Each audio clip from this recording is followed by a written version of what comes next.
What's up, YouTube? Man, the homie Big D back in the building again, baby, with a whole nother episode. Hey, hit that like button, subscribe, share, comment, man. Hit me in the comment. I know it's been a minute since I last posted, so I've been taking a mental break, honestly. You know what I mean? And this is not a story. This is to help catch people up on what this platform is about. You should be able to tell in the title. You know what I mean? The title is going to be "What Are We Doing?"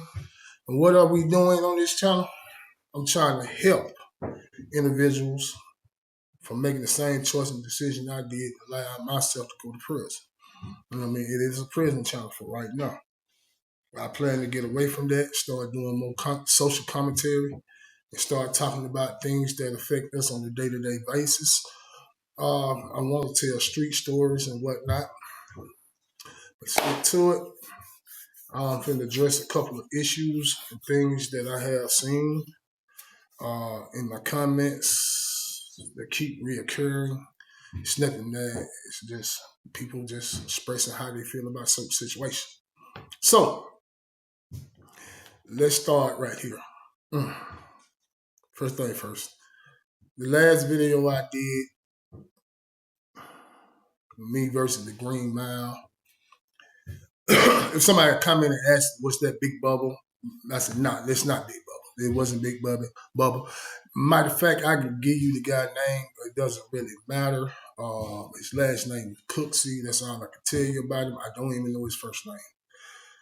The reason why I'm just giving you his name is because, just get some clarity that it wasn't Big Bubba. I never did time with Big Bubba. I never was around Big Bubba. Big Bubba is a legendary figure. As anybody from another state chiming in, he's a legendary figure that you heard about anytime that you first hit the county jail. You might have even heard about him on the street, or you don't want to go to prison and be down there with Big Bubba. So, Big Bubba was a super predator. Now, throughout my time being in prison, running across other chain gang legends, meaning like guys that was actually in Reedsville, Georgia State Prison, Penitentiary. This is Reedsville, in Reedsville, Georgia. Then, you heard about Big Bubba, but, the other guy was like, yo, he was just a super predator. They didn't speak on him at all. I guess because when you do time with a person, then, you get to know who that person is, and you be like, you know what I'm saying? But anyway, the reason why I do not use people's names on this platform, and a lot of people have asked me that, not just in a comment that I just recent comment. I had the privilege of talking to a guy who actually follows the channel, and he was saying he wished that I would call people names. I got other people that follow the channel. They be like, man, you don't use nobody's name. The reason why I do not use people's name on this channel is, first and foremost, I got a little girl, and my little girl is the world to me. Second reason is, and it all won't tie in together, is Atlanta is small. It's very small. It's smaller than what people would think. And when I say Atlanta, I mean the city of Atlanta. 285 within that whole thing. I ain't talking about Metro Atlanta. I'm not talking about Cobb County, Douglas County, Gwinnett County, and other places like that. I am talking about the city of Atlanta. And when I say that, I have ran across multitude of guys that I actually been locked up with. And I do not want to ever be in a situation where I don't call somebody's name out on this platform, and I bump into these guys, and I have my daughter with me, and they approach me on some, oh man, you on some woo-woo. You put my name in your little thing, yada yada, woo-woo, that and the third. Because, first and foremost, I ain't no thug. I ain't no gangster. I ain't no super duper hard dude. I try to avoid conflict as much as possible now in my latter years. But let's be clear, I'm gonna protect what belongs to me with my life. And I do not want to ever put her in no situation behind something I got going on, put her life in jeopardy or harm's way, physically, mentally, spiritually, none of that. I promise you I'm not. You know what I'm saying? And right along with the fact, even if she's not with me, dudes approaching me on that type of time, man. Like I said, I ain't no gangster, I ain't no thug, but I am scary. Get that straight up. I am scary. I ain't no coward. When I say I'm scary, don't spook me. If you spook me, then you know it is what it is. And I got to make it, man. So the best way to avoid that was to just avoid doing that. Period. Like just don't put my name in it. It was a guy. He had a show. I know some of y'all probably don't ran across it. You know what I mean? Uh, Back in my rattlesnake days, I think that's the name of the channel that it was. Is still up, but he's no longer doing content. And he had a bad problem with skinning people out the box.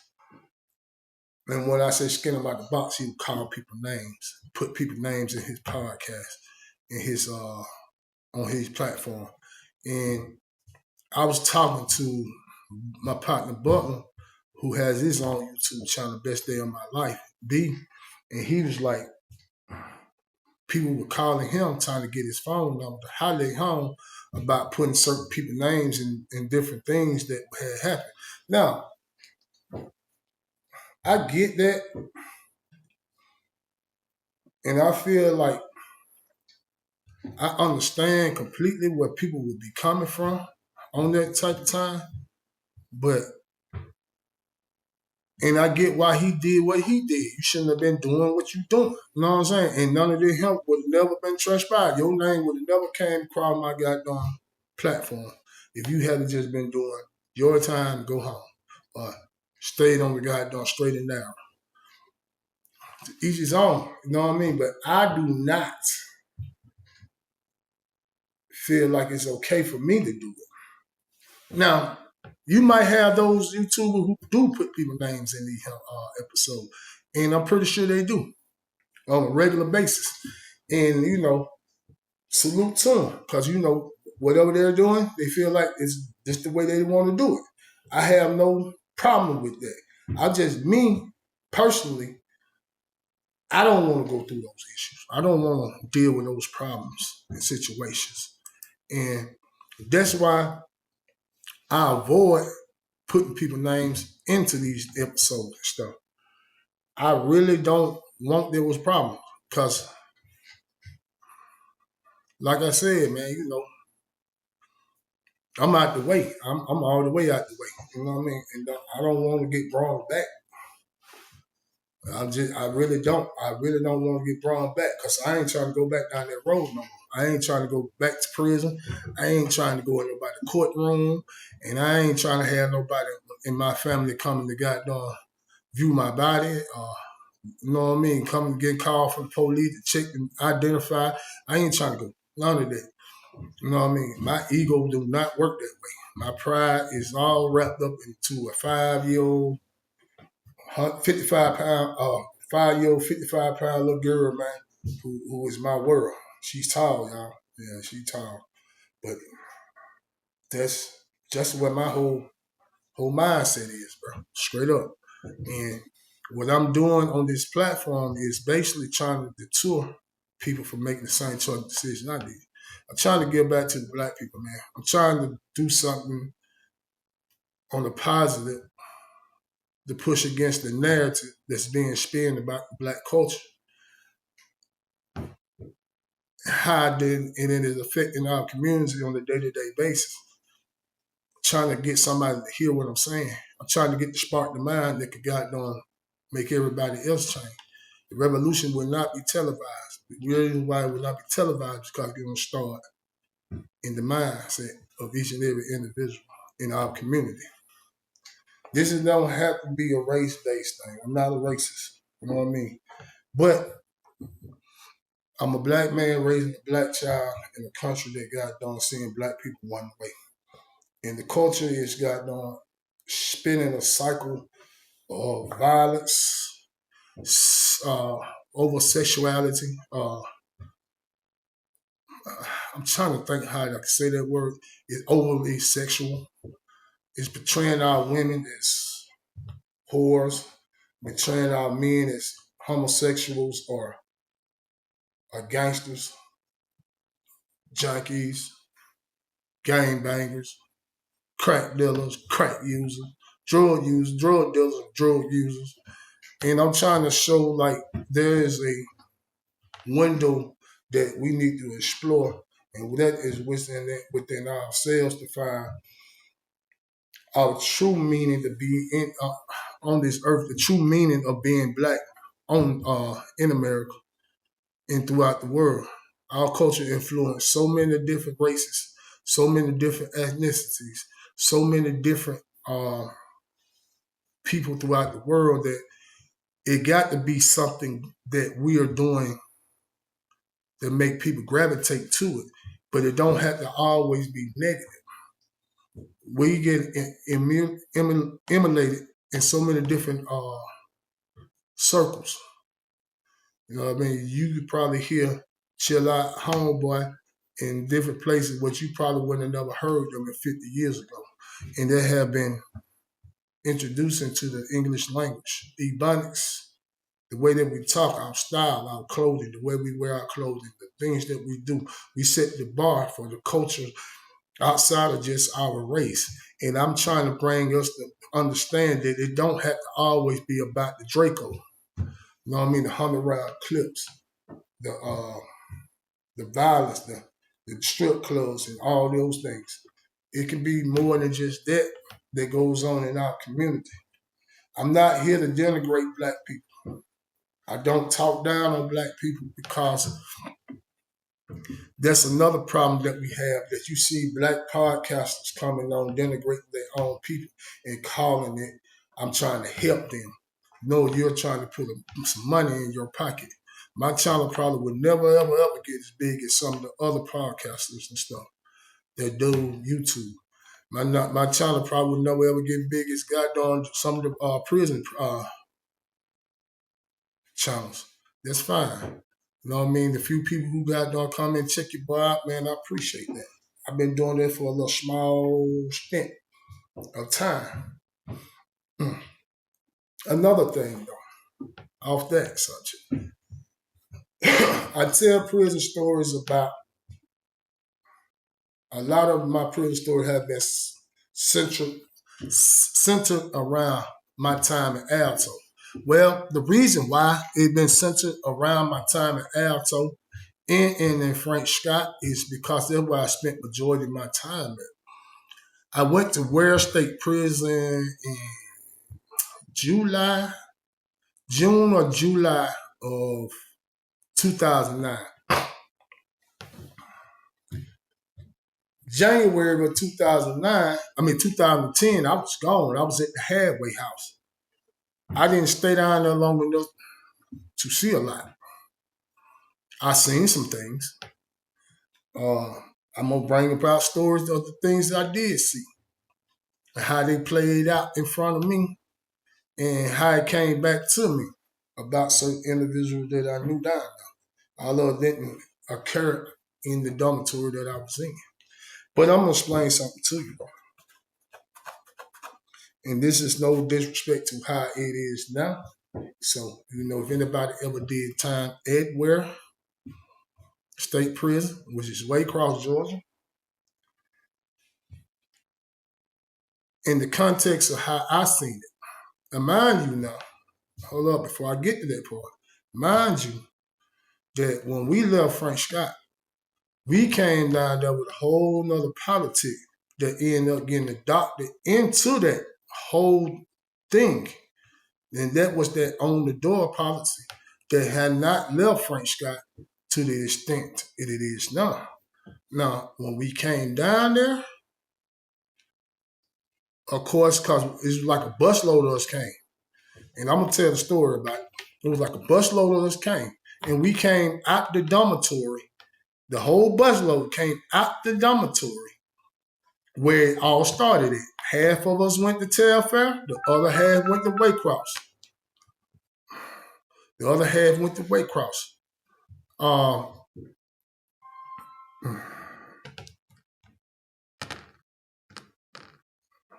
The other half of us went to Waycross.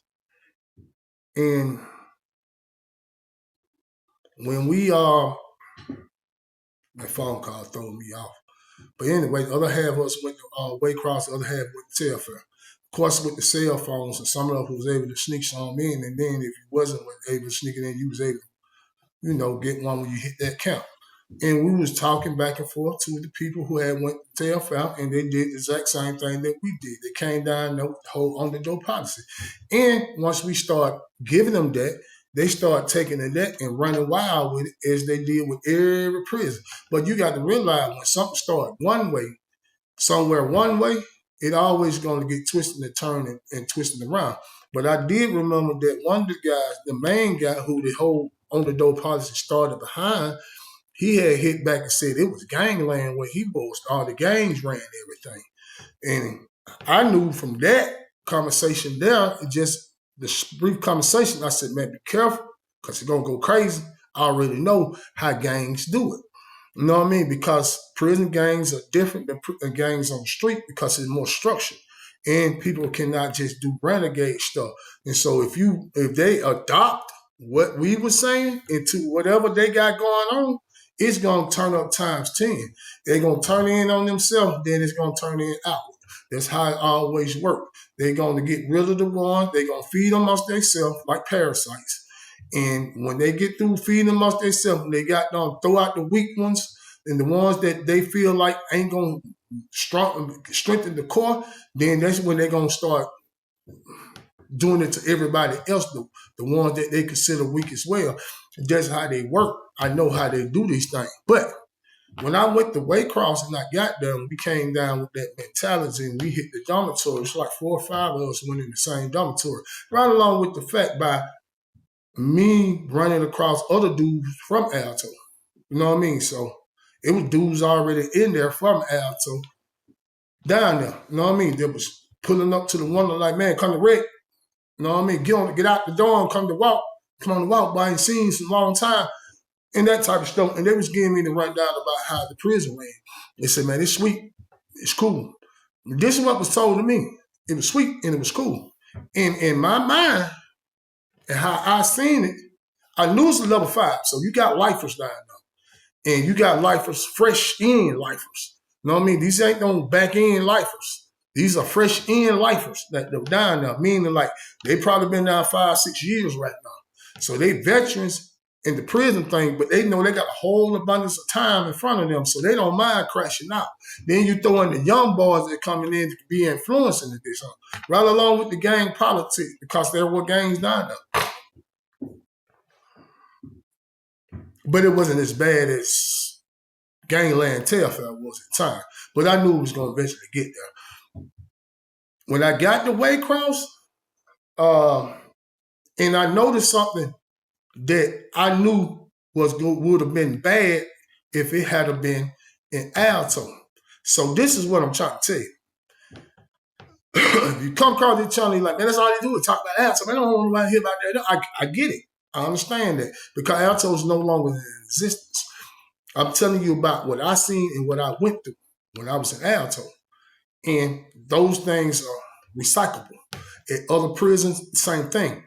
And the results might be different, meaning what happened and how it happened always lead up to the same results. But instead of somebody coming for your manhood, they're coming for your life. You get what I'm saying? Owing people in prison, playing the chain gang games, playing the Lorraine dip, playing the BS games, and playing the chain gang games. Think you 2/4 slick, 3/4 slick. Think you're going to get over on somebody. All that plays a part. But when I went into the dormitory that I went in, I want to say it was C building or it was D building. I cannot remember. It's been so long ago. But when I went in there, I noticed that they did not have an officer. I got a white mouth. Excuse me. They did not have an officer that was working the floor. They used to have one in the booth, not on the floor, which blew my mind. because even though it was 2 officers in the booth, and in latter years, I guess after COVID, they might have 1, they might not have nothing, but it was 2 officers in the booth. And bruh, because I seen it in Leesburg, Frank Scott had an officer on the floor. In Leesburg, they did that same thing. But at a level 5 count, if that had been the case in ALTO, what you're seeing on the internet or with the camera, man, you could have magnified that times 10, bro.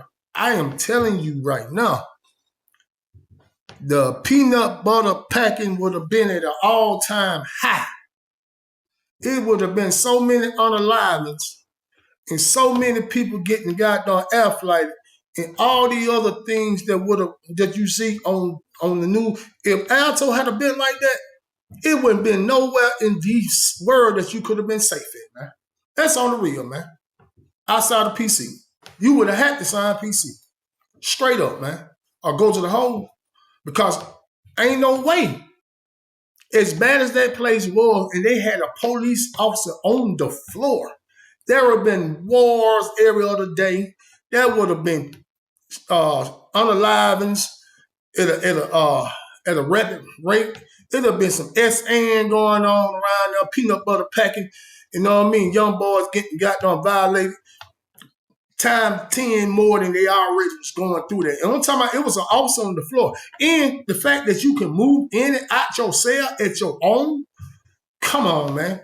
Take that 3-minute walk through hell, man, when they first opened up that goddamn B unit. And they left them doors open, man. And all the things that I seen in 3 minutes, walking around the dormitory. In 3 minutes, I seen all this. Then just imagine if that thing had stayed just like that. Just like that, bro. It was going to get worse. At the point, they were testing the water then, and then they're going to turn it into a slaughterhouse. I can hide my sins behind the door. Bro, please. Come on, man. But I talk about ALTO because that's where I did majority of my time at. When I learned how to do time and how I do time, and when I went to other places, it was easier for me to maneuver. Frank Scott is open dormitory, so it's harder for me to be able to just stay isolated like I would. I ain't gonna say isolated, separated from everybody else and their BS going on. I'm right there in the open. That's why me and the Green Mile ended up getting into it, because if I had a 2-man cell, the way I was doing time at that point in time on the back end of my time, me and him probably wouldn't have never ever got into it. Now, let's go back to me and the Green Mile. I'm explaining something to you. I would never tell anybody that I am the best fighter in the world. But it's people that done did time with me, that seen me get out, that can probably come in there and comment and tell you that if you don't know what you're doing, he's going to teach you how to learn how to do it. First and foremost, I used to hit hard. I used to be able to punch. The second fight I got into in prison, man, Buddy was giving me the business. I'm not going to lie to you. Check out that big dance when me and Charlie Boy was doing it together. I might take the video down and redo it from my personal accounts. That way the story will be easier to follow. But yes,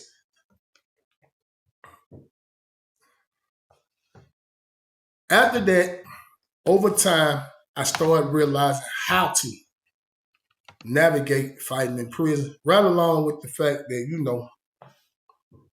you start training. You start training. I came out the street fighting. So let's start right there. I came out the street fighting. You know what I mean? This ain't nothing new to me. I grew up my whole life fighting. Check out that trauma. Fighting people bigger than me, older than me. This is something that I always did. So this is nothing new with me. When I was in elementary, middle school, high school, all that, I squabble. That's what I did. Throwing knees, elbows, all that stuff like that. We learned that in the hood. But when you come to prison, you got enough time on your hand.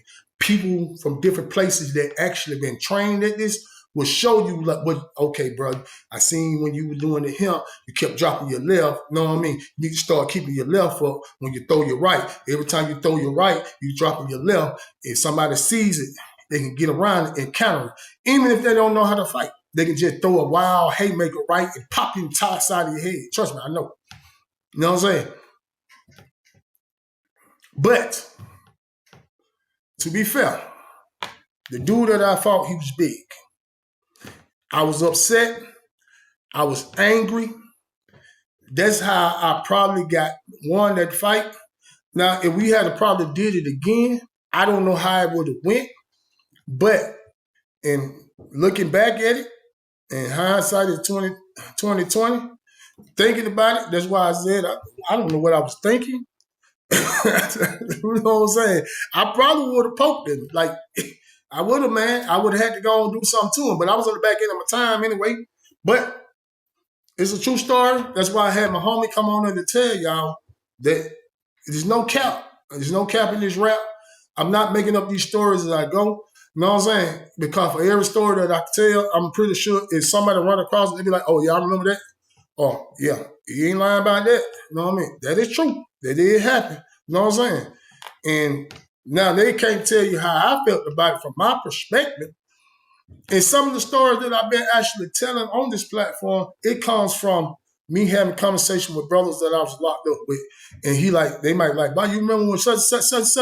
And I remember. And I tell the story from my perspective of how I seen it. Some things about it they might not remember.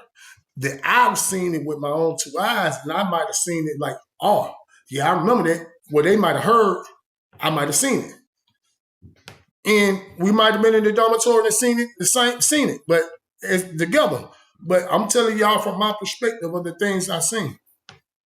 So, but what we are doing on this video, on this other platform, man, I'm not capping, I'm not fake kicking it. I ain't saying nothing that ain't real, ain't true. It ain't never happened. You know what I mean? It happened, bro. I wish I haven't never ever went through what I went through. I hated every second of being locked up. I promise I did. Every second of it. I missed the camaraderie of sitting around with my brothers because we don't do that on the street now. Well, they used to have an ALTO reunion. They did do that. And I was running back across different individuals then that was out here. And the ones that, you know, I kicked it with rock with, it was good to see them. But there's also those that I didn't kick it with a rock with.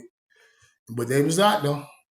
And could you imagine me doing this platform and don't put their name in the thing and I go into this ALTO reunion, that thing going on with love. Now, I don't have to show up at these things. Right? They stopped doing it. I think they still be trying to do something, but I stopped going. You know what I'm saying? I don't know. I might organize another one myself. What y'all think? I don't think so.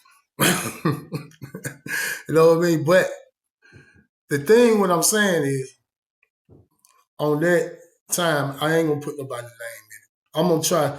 It probably would help the story flow better because sometimes I be pausing to hesitate because I be trying to come up with a name for them. But I said what I'm gonna start doing going forward is when I get ready to do these videos, that I'm gonna probably just write down each individual and just put a name beside it and then use it. Now, sometimes when I put these names in, I be using initials. Prime example, Big T. That's his initial. So he first started his last name. I'm not gonna say which one, first and other last name. But I give description of the individual because I be wanting people to know who they are, but without putting their name in it. So if they run across it and one of their family members run across it, they be like, oh, are they talking about you? You know what I mean? They be like, no, they ain't talking about me. But I'm not, you can't come at me like that. But yeah, man, I'm trying to avoid doing a lot of this stuff like that. But I'm telling these stories from some real life experiences. I can't make up stuff about this, about being in prison.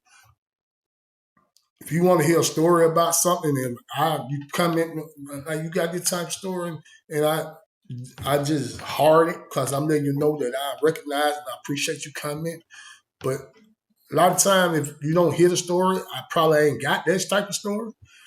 You know what I mean? Now I get stories from y'all because I might throw one out there while I'm telling another story. Because a lot of time, one thing leads to another, and y'all might say, "Hey, you know what I'm saying? Yeah, go ahead, let me hear that story." You know what I mean? Like I did the Green Mile. You know what I mean? Because North Dakota had, who was been one of my day ones, he wanted to hear it, so I told it. You know what I'm saying? And although it might sound like it's a facade, because like, man, you being very descriptive on this, huh? But this is the God honest truth. I can remember every fight that I've been in from blow to blow. I can't make this up. Ever since I was a kid to being in prison, every fight that I've been in, I can remember blow to blow. And I'm finna give y'all one right now. From the streets. When I was a kid. It was these dudes up the street, stayed up the street from me. These wasn't weights, baby. When I say weight babies, I mean these kids were lifting weights when they was 2. That's me. And this was back in the day when they used to have like the cement weights on the bars. But they were the type of kids that couldn't come out the yard. Their parents wouldn't let them come out the yard. They get the new BMX bikes. They get the new Huffy bikes, the new Beach Cruiser bikes. Because their daddy used to work at the airport, had a little bit of money, more money than most of the kids in our neighborhood.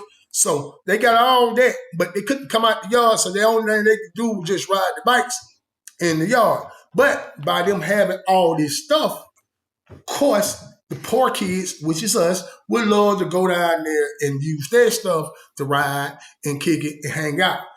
Well, we went down there one particular day. I can't remember how we ended up in this situation, but I just remember that we was in this situation. They done decided, which is my cousins and the people in the neighborhood, that me and this other dude, you know what I mean, need to go ahead and mix it up. Mind you, we are kids. We're no more than about 10 or 8. I'm 8. He's like a couple of years younger than me. He's a weight baby. When I say a weight baby, I meant what I said, man. The dude was already lifting weights. He already had some definition to his body. Of course, he wasn't cut, swole, or none of that. He has definition to his body. He was bigger than me. He was stronger than me. We ended up lining it up. And it was a one-sided slaughter. The man like beat me unmercifully. I ain't lying to me. Boom, boom, boom, boom, boom. And every time he would hit me, it wasn't hurting, but I know I wasn't winning because every time I hit him, it didn't have no effect to him. And I went to doing this and we were working, and every time he hit me, so I was trying to bag out of there. I act like I'm falling out. They were catching me. They had circlers in there. Whoa, throw me back in there. Yes, man. It was a one-sided slaughter, man. The man beat me unmercifully. I'm saying that to say this, man. I would never ever make up a story to make myself look like I'm big, bad Billy the Wolf. I have took my wins and I have took my loss in the same grace as I do everything else in life, bro. I promise you. All love is a lesson behind. And one of the biggest lessons I learned behind which Green Mile was actually my last fight in prison. That was my last fight.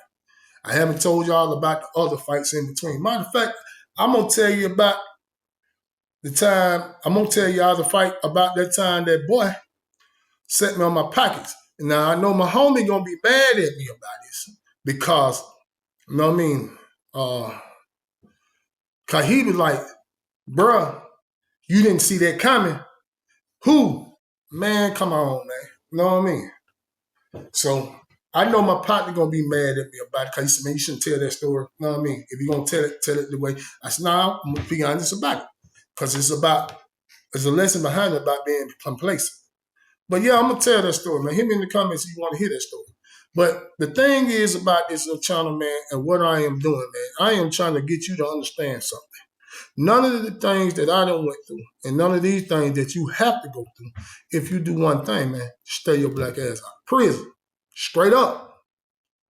Till next time, man, the homie, Big D. One love.